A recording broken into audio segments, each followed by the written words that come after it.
शबान की रातों की कोई खास फजीलत रसूलुल्लाह सल्लल्लाहु अलैहि वसल्लम से साबित नहीं, ना कुरान से ना आप सल्लल्लाहु अलैहि वसल्लम की हदीस से। कोई एक रिवायत भी पाया सबूत क्यों नहीं पहुंचती। बाज़ उलमा ने कहा है कि जो 4-5 रिवायात हैं, मिल मिलाकर कुछ ना कुछ तो होगा। तो पहली बात तो यह है कि ऐसी मशकूक चीजें दीन नहीं बनती। आपको पता है कि ये रावी ज़ईफ है, इसकी बातें ना पायदार होती हैं। मुहद्दिसीन कहते हैं कि ये मनाकीर बयान करता है।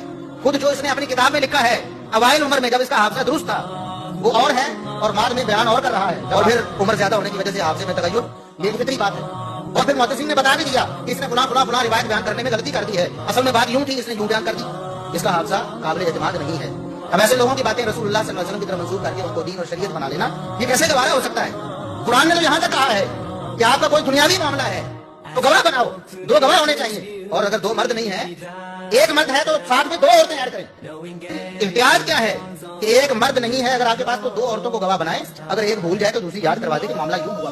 तो वो शरीयत जो हमारे दुनियावी मामलात को इतना पुख्ता करना चाहती है, वो हमारे दीन को इतना ढीला और इतना मशकूक क्यों बनाएगी कि आप इस तरह के गैर मोतबर रावियों की रिवायतों पर इत्माद करके एक पूरी इबादत घड़ लें और एक रात के खास फजाएं बना लें और फिर उसको उम्मत में फैलाने शुरू कर दें, और उसको इतना बनाए तो लैलतुल कद्र की टक्कर बना दें या उससे भी अफजल करा दें।